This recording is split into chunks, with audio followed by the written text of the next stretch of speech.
Mile announced my miscarriage at dinner, and I announced her affair at her anniversary party. I was 12 weeks pregnant when I felt something warm running down my leg during work. I went to the bathroom and saw blood soaking through my dress. I called my husband, Mac, with shaking hands and said, "Something's wrong with the baby. There's so much blood. Come get me now." He said, "I'm on my way. Don't move." And I could hear him grabbing his keys and running. By the time they got me into a room and hooked up to the monitors, our baby was already gone. The doctor used words like spontaneous and nothing you could have done. But all I heard was that the tiny heartbeat we'd seen on the ultrasound 3 weeks ago had stopped, and there was no medical reason why. Max sat on the edge of my hospital bed and put his face in his hands and cried. And I reached for him and said, "I'm so sorry." And he looked up and said, "Don't. This isn't your fault." And pulled me into his chest, and we stayed like that until the nurse came to tell us about next steps. We agreed to tell no one until we were ready.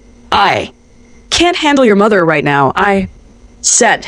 And Mac nodded and said, "I know. We'll tell people when you're ready." No one needs to know yet.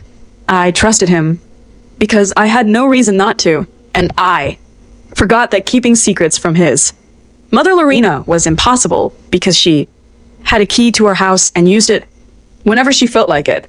3 days later, I was sitting on the kitchen floor, crying into a onesie I'd bought the week before when I heard the front door open. And there was Lorena standing over me, with grocery bags in her hands and her lips pressed into a thin line of disapproval. "Well," she said, looking around at the tissues scattered across the floor and the empty ice cream container on the counter, "this is quite a scene." I wiped my face and said, "Lorena, I wasn't expecting you." And she stepped over me to set her bags on the counter and said, "Clearly, you know, when Mac told me you weren't feeling well, I assumed it was something minor. A cold maybe, not a complete breakdown." In the middle of the day, she turned and looked at the onesie in my hands, and her eyes narrowed. "Is that baby clothes? Why are you sitting on the floor crying over baby clothes, Elise?" I didn't want to tell her anything, but she kept staring at me with that look she gave servers when her food came out wrong, and the words came out anyway, because I was exhausted and empty, and I just wanted her to leave. "I lost the baby," I said, and my voice cracked on the last word. 3 days ago, we weren't going to tell anyone yet. Lorena's face changed into something that almost looked like sympathy, if you didn't know her well enough to see the calculation behind it. She lowered herself to the floor beside me and grabbed my hands and said, "Oh, honey, that explains everything. I knew something was off with you lately, but I thought you were just being moody again." I said, "I'm not being moody. I lost my baby." And she squeezed my hands and said, "I know, no. And I'm sure you're blaming yourself, even though the doctor probably told you these things just happen. Sometimes, especially with first pregnancies, especially when the mother is under a lot of stress." She looked at me with her head tilted. "You have been under a lot of stress, haven't you? Working all those hours, not taking care of yourself properly. I told Mac months ago that you needed to slow down, but you never listened to me." I pulled my hands away and said, "The doctor said it wasn't anything I did." And Lorena nodded slowly and said, "Of course he did. They always say that, but we both know you could have taken better care of yourself, eaten better, rested more. You're not exactly known for putting your family first, are you?" She patted my knee. "But what's done is done. No point dwelling on it now." I said, "Please don't tell anyone. I need time before the whole family knows." And she put her hand over her heart and said, "Sweetheart, I would never betray your trust like that. I swear on my marriage. This stays between us until you're ready. Though I do think the family deserves to know eventually. They've been asking about grandchildren for years, and it's not fair to keep them in the dark forever just because you're embarrassed. That Friday, she called and said she was organizing a small dinner because we needed to be surrounded by people who loved us. Just immediate family, she said. You really do need to get out of that house. Sitting around crying isn't going to bring the baby back. I said, I don't think I'm ready for company. And she sighed heavily and said, Elise, this isn't about what you want. Mac is struggling and he needs his family around him right now. Or is this going to be like every other time when your needs come before his? So I put on a dress and let Mac drive me to his parents' house where 30 people were waiting in the dining room. I grabbed his arm and whispered, You said immediate family. And he said, I guess. Mom invited more people. Just get through it. Lorena floated through the crowd in a cream dress. And when she saw me, she rushed over and grabbed my face and said loudly, Oh, you poor thing. You look exhausted. Have you been sleeping at all? You have bags under your eyes. Everyone nearby turned to look at me. Halfway through dinner, Lorena stood up and tapped her wine glass, and the room went silent. I need your prayers, she said with tears rolling down her cheeks. My son just lost his first baby, and I'm trying to be strong for him, but my heart is absolutely shattered. 30 faces turned to me. Lorena sat back down and grabbed my hand and leaned close and whispered, You should really smile. People are going to think you don't appreciate them being here for you. I decided right then that tomorrow morning I was sitting Mac down and forcing him to choose between me and his mother. Lorena thought I would keep quiet because that's what I always did, but she just made the biggest mistake of her life. She wanted to play the grieving grandmother in front of 30 people, so I was going to make her explain why she broke her promise in front of her son. For the first time in 5 years, I wasn't afraid of what would happen when I finally stopped being polite. I'll tell you exactly how that conversation went. The car ride home was silent for the first 10 minutes. I stared out the window and waited for Mac to say something, to apologize, to acknowledge that his mother had just done something unforgivable. Finally, he cleared his throat and said, I know tonight wasn't what you expected. And I laughed out loud because that was the biggest understatement I'd ever heard. Wasn't what I expected. Mac, your mother, announced our miscarriage to 30 people after she promised she wouldn't tell anyone. He tightened his grip on the steering wheel and said, She was trying to help. She thought you needed support. I turned to look at him and said, She thought I needed support, or she thought she needed an audience. He didn't answer. We pulled into our driveway, and he turned off the car and sat there staring at the garage door. I need you to apologize to her, he said quietly. I was sure I'd misheard him. Excuse me? He turned to face me with that soft expression he wore when he was about to ask me to do something I didn't want to do. You barely spoke to anyone all night. You didn't thank her for the dinner. You just sat there looking miserable, and now she's upset because she thinks you're mad at her. I opened my mouth and closed it because I could not find words for what I was hearing. I am mad at her, I finally said. She told everyone about the baby after she promised she wouldn't. I have a right to be mad, Mac. He sighed and rubbed his eyes. She made a mistake. She got emotional by giving her the silent treatment all night was cruel, and you need to apologize by tomorrow morning. I got out of the car and walked inside. Without answering, he followed me into the bedroom and said, Elise, I'm serious. She called me crying on the way home. She thinks you hate her. I pulled on my pajamas and said, Good, maybe she should think about why. He stared at me like I was speaking a foreign language. You're being unreasonable. All she did was ask for prayers. That's what family does.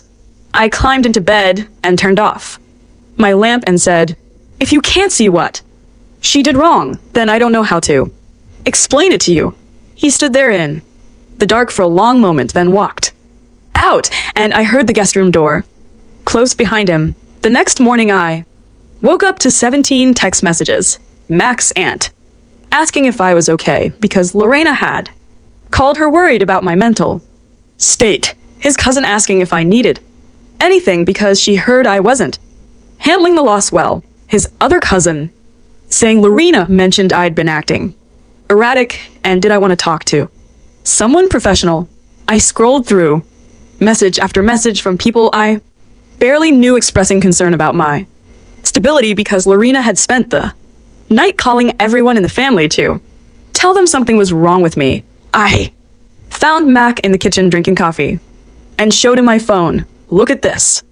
Look what she's doing." He glanced at the screen and shrugged. "She's just worried about you. We all are." I said, "She's not worried about me. She's trying to make everyone think I'm crazy so that when I tell them what she did, they won't believe me." Max set down his coffee and said, "Listen to yourself right now. You sound paranoid. My mother loves you. She's trying to help and you're acting like she's some kind of villain." I stared at him and realized he was never going to see it. He'd spent 30 years being trained to believe everything Lorena did was out of love, and nothing I said was going to undo that programming. In one conversation, 3 days later, a coworker stopped me in the hallway and asked if everything was okay at home. I said, "What do you mean?" And she looked uncomfortable and said, "Your mother-in-law came to my church's prayer group last night. She asked everyone to pray for you because you're not taking care of yourself. She said you've been struggling since the pregnancy and she's worried you might hurt yourself." I felt the floor tilt beneath me. Lorena had gone to my coworker's church. She had stood up in front of strangers and painted me as someone who might hurt herself. She was building a case, documenting a pattern, making sure that when I finally snapped and told everyone what she'd done, they would already believe I was unstable. I drove home and found Mac watching TV and said, "Your mother told my coworker's prayer group that she's worried I might hurt myself." He muted the TV and said, "She mentioned she was going to talk to some people about getting you support. I think it's a good idea, actually. You haven't been yourself lately." I said, "I haven't been myself because I lost a baby and then your mother announced it to 30 people. And then she spent the next week telling everyone I'm crazy." He stood up and walked over to me and put his hands on my shoulders like he was trying to calm a scared animal. "Babe, I think you should talk to someone, a therapist. Maybe Mom knows a really good one from church. She thinks you're not processing the loss in a healthy way." And honestly, I'm starting to agree with her. I pulled away from him. "You want me to see a therapist your mother recommended so she can control that narrative too?" He threw his hands up. "See, this is exactly what I'm talking about. You're acting like everyone is out to get you. That's not normal, Elise. That's not healthy." That night he moved into the guest room. He said he needed space to think because I was refusing to apologize and I was refusing to get help and he didn't know what else to do. I lay in our bed alone, staring at the ceiling and thinking about how Lorena had managed to isolate me completely in less than 2 weeks. My husband thought I was crazy. His family thought I was crazy. My coworkers thought I was crazy. She had taken my worst moment and used it to destroy every relationship I had, and she'd done it all while crying and asking for prayers. The next morning I saw that Lorena had posted a photo from the dinner on Facebook. It was a picture of her hugging me at the table with her eyes closed and her face pressed against my hair. The caption said, "Please pray for my sweet daughter-in-law during this difficult time. She's struggling, but our family will get her through it." 200 likes, 40 comments about what an amazing mother-in-law she was, a dozen people tagging mental health resources for me to read. I screenshotted everything and sent it to my best friend Danielle with the message, "Am I crazy or is this insane?" She called me immediately. "What the actual hell is wrong with this woman? She's posting about your miscarriage on Facebook and making it sound like you're having a breakdown." I told her everything.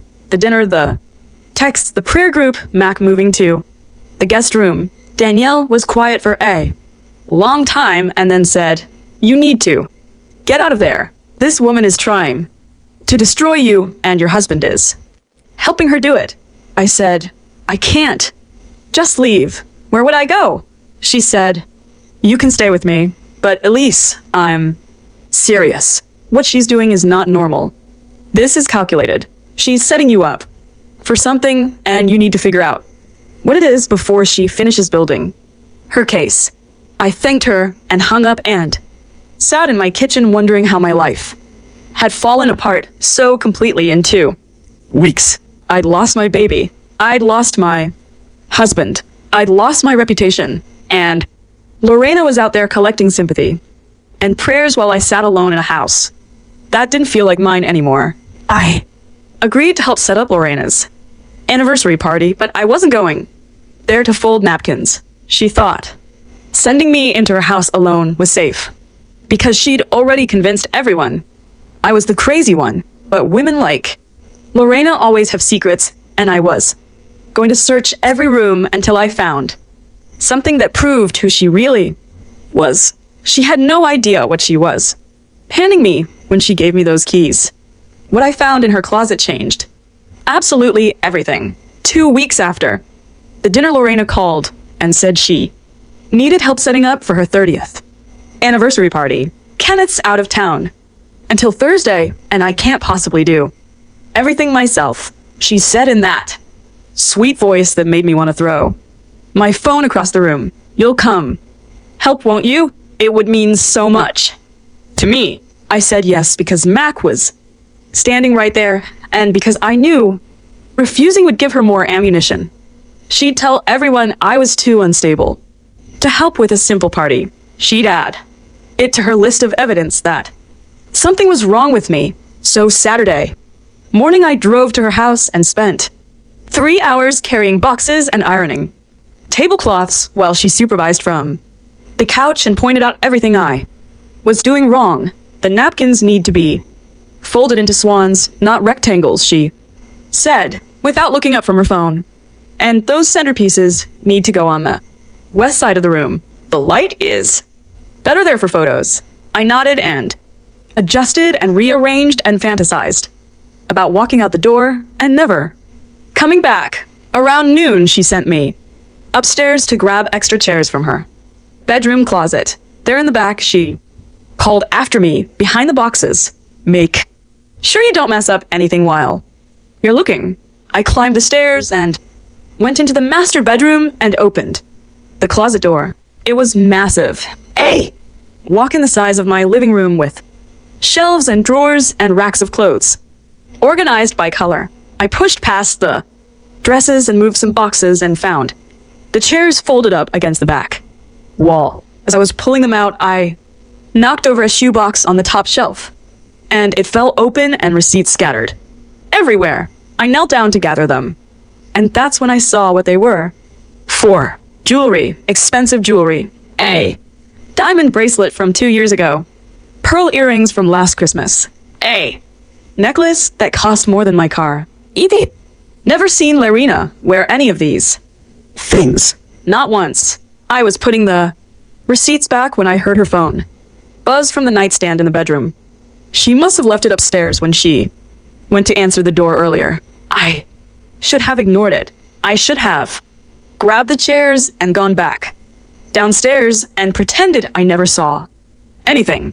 But something made me walk over and look at the screen. It was from someone named Emmanuel with a heart emoji. The preview showed the first line of the text. "Last night was perfect. I can't stop thinking about you." My whole body went cold. Emmanuel. I knew that name. He was the deacon at Lorena's church. He'd been coming to family dinners for years. He always sat next to her Always refilled her wine glass before anyone else's. Always. Laughed a little too hard at her jokes. I told myself there had to be an explanation. Maybe it was a different Emmanuel. Maybe the text was innocent. And I was reading into it because I wanted to find something wrong with her. But my hands were already moving. I picked up her phone and typed in the passcode I'd watched her enter 100 times at family dinners. It opened. Immediately, I went to her messages and found Emmanuel's thread and started scrolling. I miss you already. You're the only one who understands me. Kenneth doesn't touch me the way you do. I wish I'd married you instead. 7 years of messages, 7 years of I love you and I need you and you're my soulmate and explicit descriptions of things that made my stomach turn. I kept scrolling with shaking hands and found photos. Lorena in lingerie I'd never seen before. Emmanuel shirtless in what looked like a hotel room. The two of them together in bed with timestamps from dates I recognized. Their anniversary trip to Napa, the family reunion in Lake Tahoe, Christmas Eve 2 years ago when she said she was tired and went to bed early. I backed out of the messages and checked her photos and found a hidden album with hundreds more hotel rooms and restaurant receipts and screenshots of reservations at places she told Kenneth she was visiting with her girlfriends. Then I remembered the jewelry receipts. I went back to the closet and looked at the dates. Every piece was purchased within a week of one of their anniversary trips. Emmanuel had been buying her gifts that she couldn't wear around her husband, gifts she kept hidden in her closet like trophies. I stood in that closet surrounded by evidence of 7 years of lies and felt something shift inside me. This woman had destroyed my reputation. She had turned my husband against me. She had announced my dead baby to 30 people and then told everyone I was crazy when I got upset about it. And the whole time, she was preaching about faithfulness and family values while sleeping with the church deacon. I pulled out my phone and started screenshotting everything. The texts, the photos, the receipts. I worked quickly and methodically and saved every piece of evidence I could find to my own phone. Then I put her phone back exactly where I found it and grabbed the chairs and walked downstairs and said, "Found them. You want me to set them up?" Lorena smiled at me from the couch and said, "By the windows. And thank you so much for helping. I know things have been hard between us lately, but I really do appreciate you." I smiled back and said, "Of course, that's what family is for." She had no idea that I had just found everything I needed to destroy her. I spent the rest of the afternoon setting up chairs and hanging decorations and watching Lorena bark orders at the caterers while I thought about what I was going to do with the information I'd found. Part of me wanted to tell Kenneth immediately. He deserved to know what his wife had been doing for 7 years. But another part of me knew that wasn't enough. Lorena had humiliated me publicly. She had stood up in front of 30 people and announced my miscarriage and then spent 2 weeks making everyone think I was unstable. She didn't deserve a quiet conversation. She deserved to feel exactly what I had felt: exposed, humiliated, destroyed in front of everyone she wanted to impress. The anniversary party was in 2 weeks. 200 guests were coming to celebrate 30 years of faithful marriage. There would be a projector for the slideshow and a microphone for the toasts, and every person Lorena had ever tried to impress would be in that room watching her. Accept congratulations for a marriage she'd since before I even met Mac. I drove home with my phone full of screenshots and a plan starting to form. In my mind, I had 7 years of proof saved to my phone, and I was finally going to show Mac exactly who his perfect mother really was. Lorena had no idea I found her burner while she was downstairs, bragging about her faithful marriage. Tonight, I was sitting my husband down and making him look at every text until he couldn't deny it anymore. There was No way he could defend her after seeing this. I'll tell you exactly how that conversation went. I waited until Mac came home from work and sat him down at the kitchen table and said, I need to show you something, and I need you to actually look at it before you say anything. He sighed like I was about to waste his time, but he sat down and said, fine, what is it?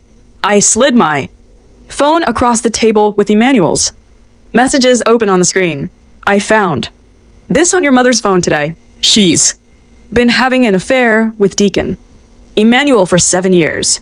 Mac picked up the phone and scrolled in silence for a long time. I watched his face, waiting to see the moment when he realized I'd been telling the truth about her all along. When he finally looked up, his expression wasn't shock or anger or betrayal. It was disgust aimed at me. You went through my mother's phone, he said. I blinked. Did you read what's on there? She's been cheating on your father for 7 years, Mac, with the church deacon. There are photos and receipts, and he stood up and threw my phone on the table. I don't care what's on there. You broke into my mother's phone and invaded her privacy, and now you're trying to use whatever you found to turn me against her. I could feel the floor shifting beneath me. I didn't break into anything.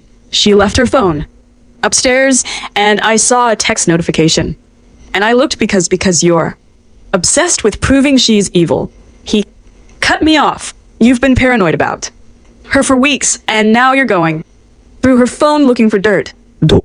You hear how crazy that sounds? I grabbed the phone and held it up. Look at the pictures, Mac. Look at the dates. She was with him on your parents' anniversary trip. She was with him on Christmas Eve. This isn't paranoia. This is proof. He shook his head slowly. Or it's fake. You could have made all of this up. Photoshopped the texts. Created fake screenshots to frame her because you're jealous of how close we are. I stared at him and realized he was never going to believe me. It didn't matter what evidence I had. He'd spent 30 years believing everything his mother said, and nothing was going to change that. Not even proof of her affair. I didn't fake anything, I said quietly. But you're going to believe whatever you want to believe, aren't you? He walked toward the door and stopped. I'm going to stay at my mom's tonight. You need some time alone to think about what you've done. He left, and I sat at the kitchen table, looking at the screenshots on my phone and wondering how Lorena had managed to, even when I had evidence of her worst secret. The next morning, I woke up to a text from a number I didn't recognize. It said, I know what you found. Keep your mouth shut or I'll tell everyone you caused your own miscarriage. My whole body went cold. I stared at the message and read it 3 more times and felt my hand start to shake. She knew. Somehow she knew I'd found the messages, and instead of being scared, she was threatening me. I called Mac, and he didn't answer. I called again, and it went straight to voicemail. I drove to Lorena's house and found them sitting together on the porch drinking coffee like nothing was wrong. When I got out of the car, Lorena smiled and said, Good morning, sweetheart. Did you sleep okay? Max said you've been having trouble sleeping lately. I held up my phone and showed her the text. You sent this. She tilted her head with practiced confusion. Sent what? I don't know what you're talking about. Mac took the phone and read the message, and his face hardened. You probably sent this to yourself, he said, to make you look bad, just like you faked those screenshots. Lorena reached over and patted his arm and said, It's okay. Honey, she's not well. We both know that. Maybe it's time we talked about getting her some real help before she does something she can't take back. I looked between them, mother and son, united against me, and I realized that private confrontation was never going to work. Lorena had spent 30 years training Mac to believe her over everyone else. She had contingencies and excuses and tears ready for every accusation I could throw at her. If I wanted to expose her, I was going to have to do it somewhere. She couldn't spin the story. Somewhere. Everyone could see the evidence for themselves and make their own judgments. Somewhere she couldn't whisper to Mac about what really happened. The anniversary party was 6 days away. 200 witnesses. A projector screen. A microphone. If she wanted to celebrate 30 years of faithful marriage, I was going to make sure everyone saw exactly what those 30 years really looked like. Private confrontation failed, so I was going to destroy Larina in front of everyone she'd ever wanted to impress. She thought she won because Mac chose her, but she forgot about the 200 guests coming to celebrate her perfect marriage. That party was going to have a projector and a microphone, and I was going to use both. She wanted to play the devoted wife in front of her friends, so I was going to let her ride up until I wasn't. Come back for the anniversary party, because it's about to get very ugly. The night of the party, I stood in front of my closet for 20 minutes trying to decide what to wear. Mac hadn't come home in 4 days. He was staying at his mother's house and only texting me to ask if I'd calmed down yet. I picked a red dress I'd bought years ago and never worn because Larina once said red was too attention-seeking. For someone with my complexion, I did my makeup slowly and carefully and thought about what I was about to do. The USB drive was already in my purse. I'd spent the last 5 days organizing everything. Texts organized by date, photos arranged chronologically, a timeline that showed exactly when each affair milestone had happened and what lie Larina had told Kenneth to cover it. I drove to the venue alone. It was a ballroom at the nicest hotel in town. Crystal chandeliers and white tablecloths and 200 guests in their Sunday best waiting to celebrate 30 years of what they thought was a faithful marriage. Larina spotted me the moment I walked in and rushed over with her arms outstretched. At least you came. She pulled me into a hug and whispered in my ear, smile or everyone will think you're having another episode. I smiled and said, I wouldn't miss this for the world. Larina, tonight is going to be unforgettable. She pulled back and looked at me with something like suspicion in her eyes, but then someone called her name and she floated away to accept more compliments on her dress and her decorations and her beautiful marriage. I found my seat at a table near the back and watched the room fill with people who had no idea what they were really celebrating. Kenneth stood near the bar looking uncomfortable in his suit. He'd never liked big parties. He'd once told me that Larina planned these events for herself, and he just showed up where she told him to. Mac appeared at my table and sat down. Without looking at me, I wasn't sure you'd come, he said quietly. I said, I wasn't sure either, but I decided I didn't want to miss your mother's big night. He glanced at me with something like hope in his eyes. Does that mean you're ready to apologize? To move past all of this? I picked up my champagne glass and took a long sip and said, I think tonight is going to change a lot of things, Mac. Let's just see how it goes. The program started at 7 o'clock. Lorena had planned every minute. First, a slideshow of photos from their 30 years together. Then toasts from family and friends. Then a speech from Lorena about the secret to a lasting marriage. Then dinner and dancing and probably more crying and praying and thanking God for blessing her with such a wonderful husband. I watched the slideshow and saw 30 years of smiling photos. Lorena and Kenneth on their wedding day. Lorena holding baby Mac. Family vacations and holidays and anniversaries. A whole life documented in images that told the story. Lorena wanted everyone to believe. Then the toast began. Mac's aunt talked about how Lorena was the glue that held the family together. A church friend praised her dedication to her marriage and her faith. The pastor called her an example of Christian womanhood that all the younger women should aspire to. And then Emmanuel stood up.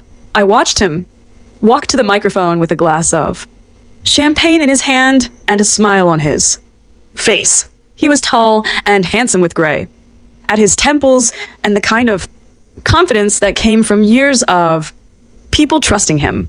I've known Lorena and Kenneth for almost 15 years, he said, and I can honestly say I've never met a more devoted couple. Their marriage is an inspiration. The way they support each other, the way they put their family first, the way they've built a life based on faith and love and commitment. He raised his glass to 30.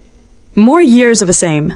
Everyone drank, and I watched Lorena dab at her eyes with a napkin while Emmanuel took his seat beside his wife, the same wife who had no idea her husband had been sleeping with Lorena for 7 of those 15 years. Lorena stood up and walked to the microphone, and I knew this was the speech about the secret to a lasting marriage, the one where she would talk about trust and communication and never going to bed angry. I reached into my purse and felt the USB drive and waited.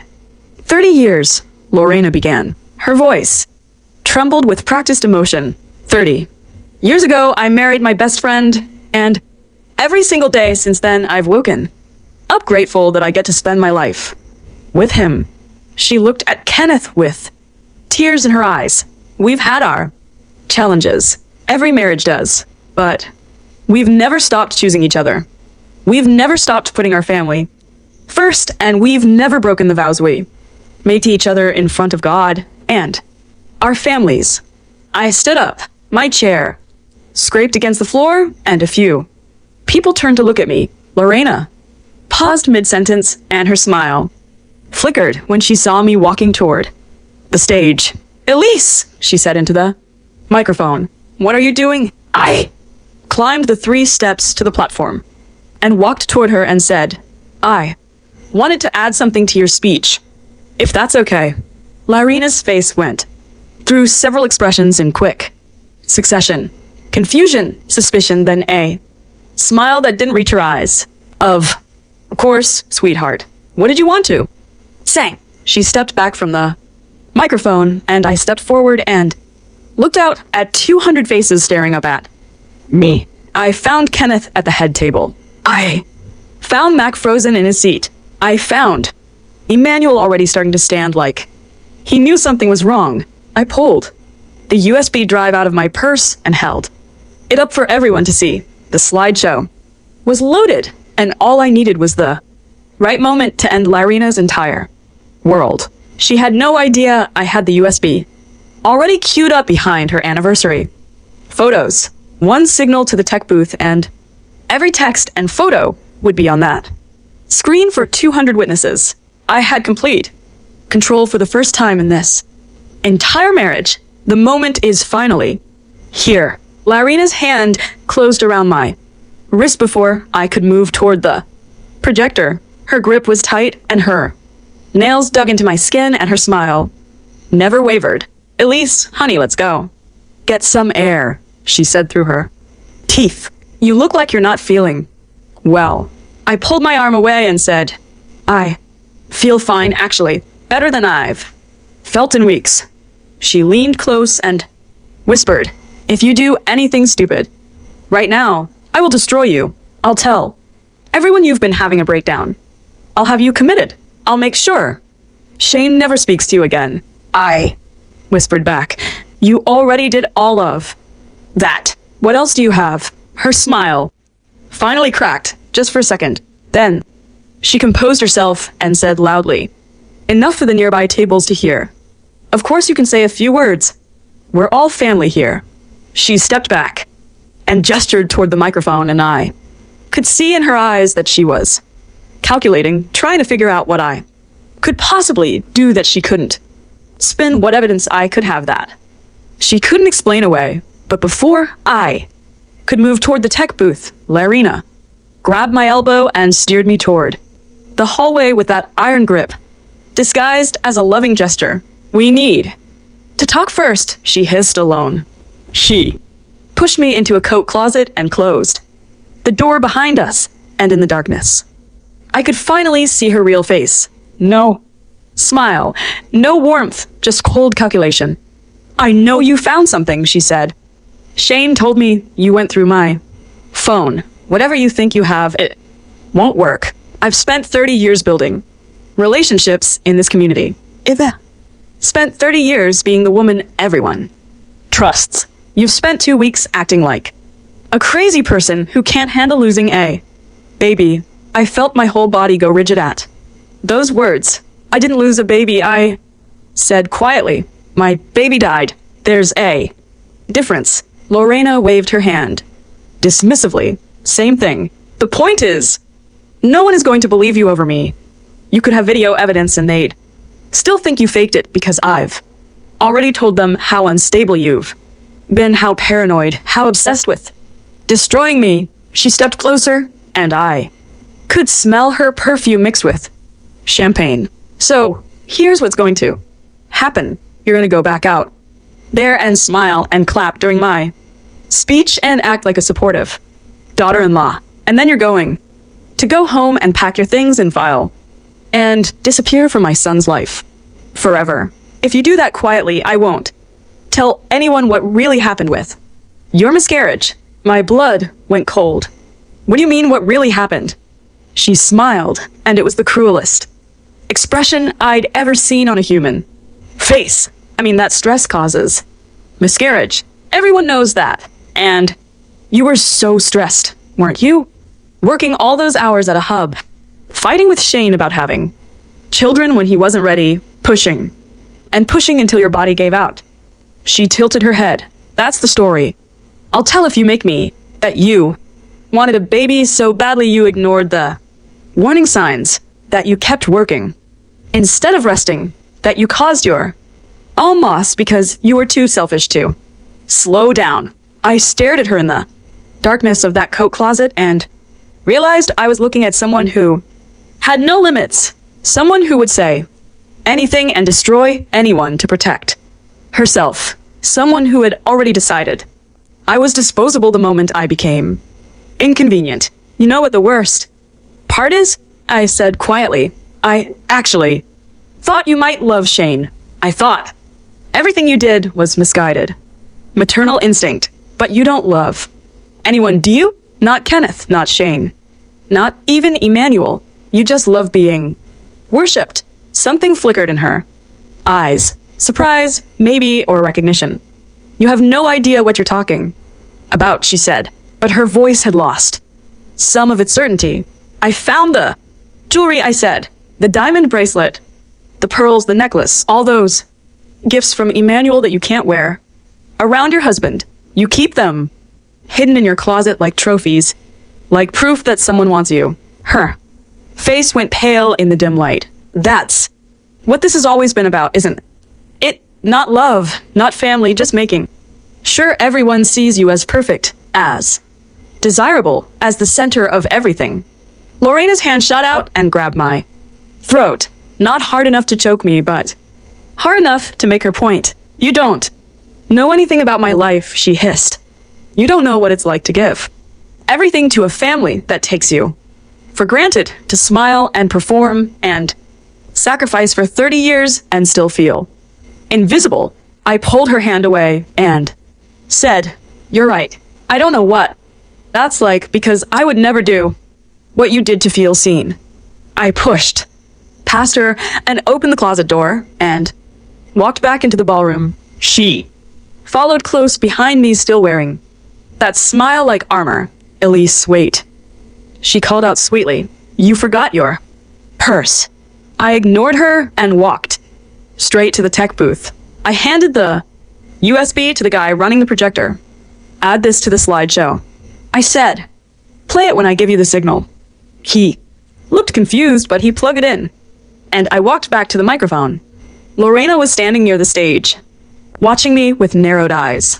She still didn't know what I had. She still thought she could spin whatever came next. She had no idea that everything she'd built was about to collapse.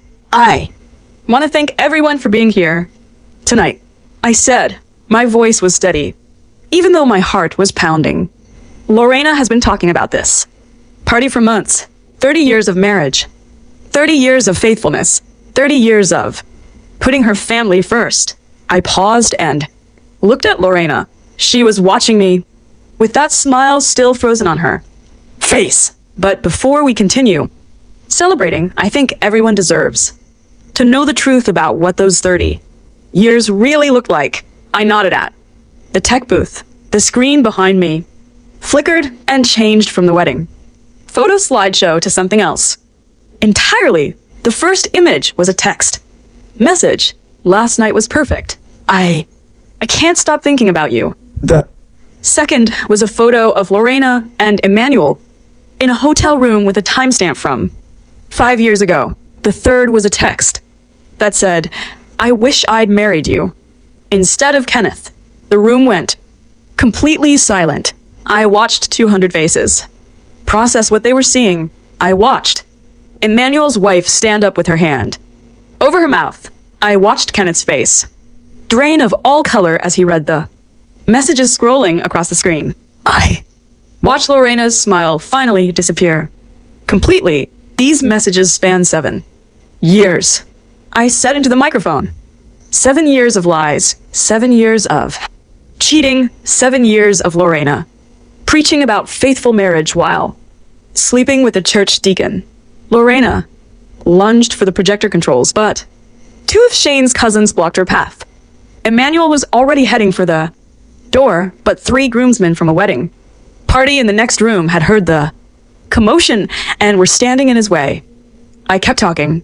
She announced my miscarriage to 30 people after promising to keep it secret. She told everyone I was mentally unstable. She turned my own husband against me, and she did all of it while texting her boyfriend about how she wished she'd married him instead.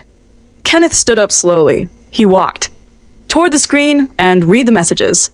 One by one, his face was completely blank when he got to the one dated on their 25th anniversary that said, I wish I was with you tonight instead of him.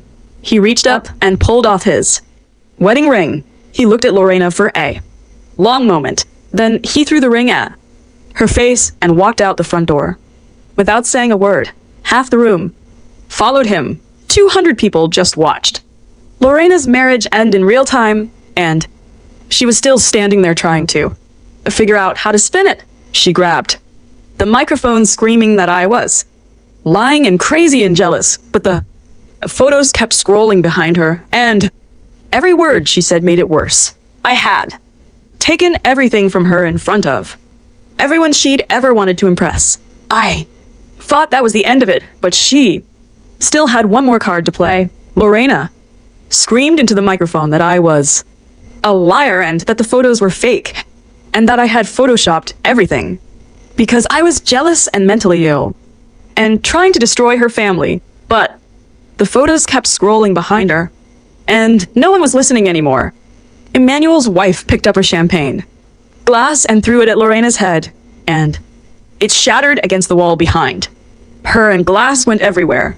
Emmanuel tried to run for the exit, but 3 of Shane's cousins grabbed him and pinned him against the wall and started asking him how long he'd been sleeping with their aunt. The pastor, who had just praised Lorena as an example of Christian womanhood, was standing frozen, with his mouth open, staring at explicit messages between Lorena and Emmanuel scrolling across the screen. 2 of Lorena's church friends were crying and hugging each other and saying they couldn't believe it and they'd trusted her and they'd invited her into their homes. The caterers had stopped serving and were standing in the corner watching the chaos unfold like they couldn't believe what they were seeing. Emmanuel's wife pushed through the crowd toward her husband. 7 years, she screamed at him. 7 years you've been sleeping with her. We have children, Emmanuel. We have a life together. How could you do this? Emmanuel was still pinned against the wall by Shane's cousins. His face was red and sweating, and he kept saying, it's not what it looks like. Those messages are old. We ended it years ago. Baby, please, you have to believe me. The timestamps are from last month. one of the cousins said, loudly enough for everyone to hear. There's one from Tuesday saying he can't wait to see her again. Emmanuel's wife made a sound like a wounded animal and turned away from him. Her daughters, who had been sitting at a table near the front, ran to her and wrapped their arms around her while she sobbed. Emmanuel tried to call out to them, but his voice was drowned out by the chaos. The pastor finally found his voice. This is the house of God, he said weakly. We should all calm down and handle this privately. A house of God, someone shouted from the back. Your deacon has been sleeping with a married woman for 7 years, and you want us to calm down. The pastor went quiet again. Lorena was still screaming into the microphone. This is all lies. She made this up. She's been trying to destroy me since the day she met my son. Ask Shane. Ask him what she's really like. She pointed at Shane, who was still sitting at his table frozen. Tell them. Tell them. She's crazy. Tell them she's been having a breakdown. Shane stood up slowly, and every eye in the room turned to him. He looked at his mother. He looked at the screen where a photo of her and Emmanuel in bed together was currently displayed.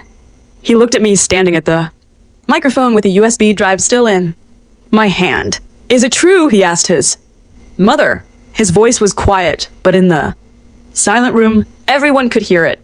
Have you been cheating on Dad for 7 years? Lorena's face crumpled into tears. Shane, baby, you have to understand. Your father hasn't touched me in years. Emmanuel and I have a connection. It's not what it looks like. I still love your father. I just needed someone who appreciated me, and is it true? Shane repeated. Yes or no? Lorena sobbed. Yes, but it's not my fault. You don't understand what my marriage has been like. Your father is cold and distant, and Emmanuel actually sees me, and Shane turned and walked out of the room without letting her finish. Lorena screamed his name and started running after him, but her heel caught on the edge of the stage and she stumbled. She grabbed for the anniversary cake display to steady herself, but it wasn't stable enough to hold her weight. The whole thing tipped forward and she went down face first into 3 tiers of white frosting and fondant. For a moment, no one moved. Lorena lay there in the wreckage of her own anniversary cake, sobbing and covered in frosting, while 200 guests watched in stunned silence. Then someone in the back started laughing. It spread through the room like wildfire until half the guests were laughing and the other half were filming on their phones. Lorena pushed herself up onto her knees. Frosting was dripping from her hair, and her designer dress was ruined, and mascara was running down her cheeks in black rivers. She looked around the room at all the people who had spent years telling her how perfect she was and found nothing but disgust and pity and barely contained laughter. Stop filming, she screamed. Stop it right now. This is a private family matter. You have no right. You lost the right to privacy when you made my miscarriage public, I said into the microphone. Now, everyone gets to see who you really are.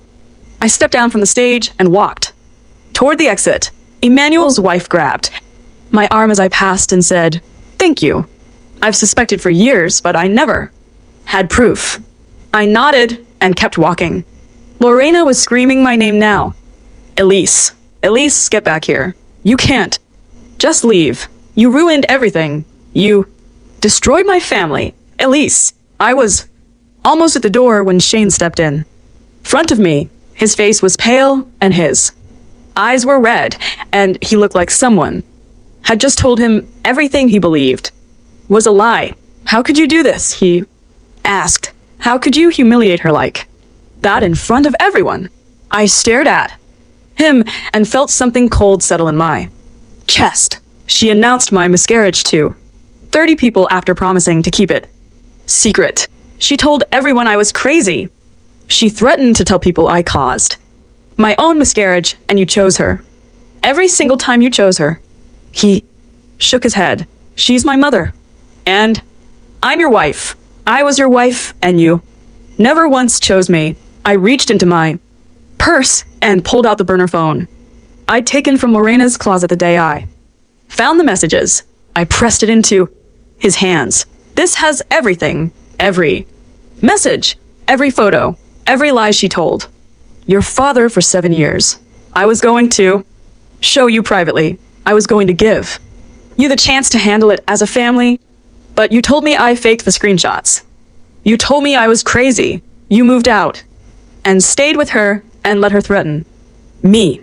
I stepped around him toward the door. So I handled it the only way. She left me.